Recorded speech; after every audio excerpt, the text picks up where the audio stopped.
Sometimes a pom-pom is the perfect finish to add a little spice to a hat or other things. This hat is part of my Flip Your Wig collection, a whole bunch of hats that look like somebody wearing hair, and it seemed to be a candidate for a pom-pom. So it gives me an opportunity to show you my personal favorite way of making pom-poms. It's so quick and easy. I hope you'll give it a try. There are all kinds of ways of making pom-poms, but it's really not necessary to do anything fancy. Here's a homespun way, starting with a piece of the yarn I'm going to use, and this yarn you will note is quite thick, so it's not going to take me as many wraps as it would with a thinner yarn, but I'm just going to lay it across my palm and begin wrapping. I usually go 25 to 30 times around with a yarn such as this one, and the thinner the yarn it is, the more.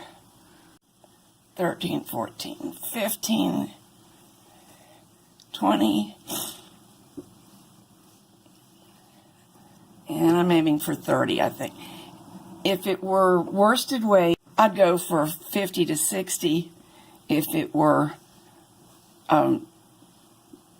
fingering weight, like for a standard gauge machine, I'd double that again, 100 to 120.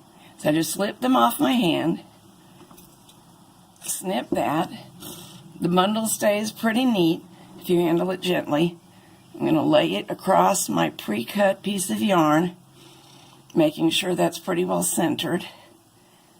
Pull this knot really tightly. I usually do this by eye, but for demonstration purposes, let me show you that I end up with loops about 4 inches across. So you want to make sure that you've centered this on 2.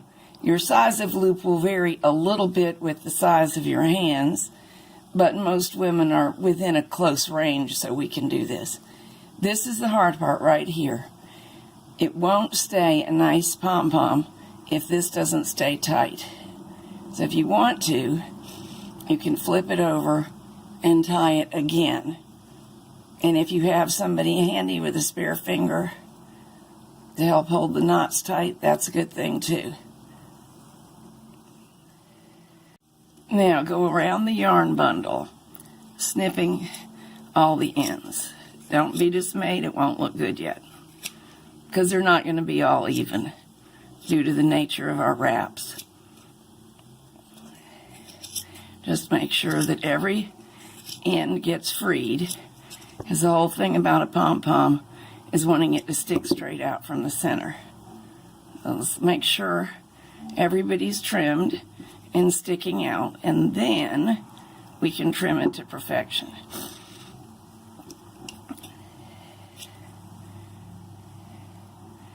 I think that's all of them, except for that one. Now, trim the long ones to match the shortest ones, so everything fluffs out from the center.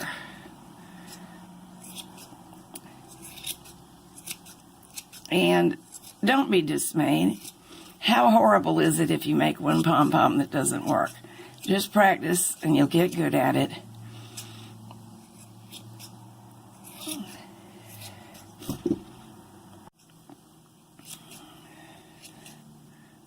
The whole thing will take about 5 minutes or less.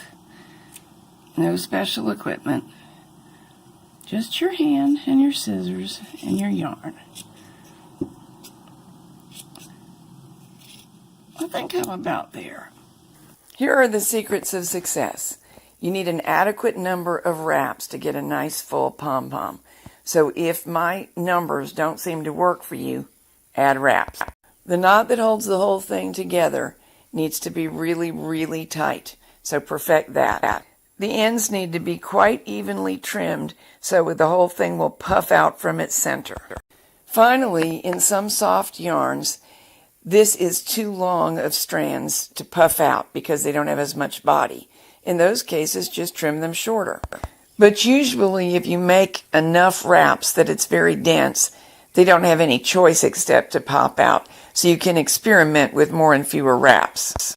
One final thing that I did not show you is in this phase of the project, cutting that initial piece of yarn. If you make it extra long, it can then be used to sew the pom-pom to its eventual garment, whether it's a hat or the corners of an afghan, whatever. I didn't leave myself enough that I could have sewn on, but it can be much easier to attach using this initial piece than with anything else you could apply later.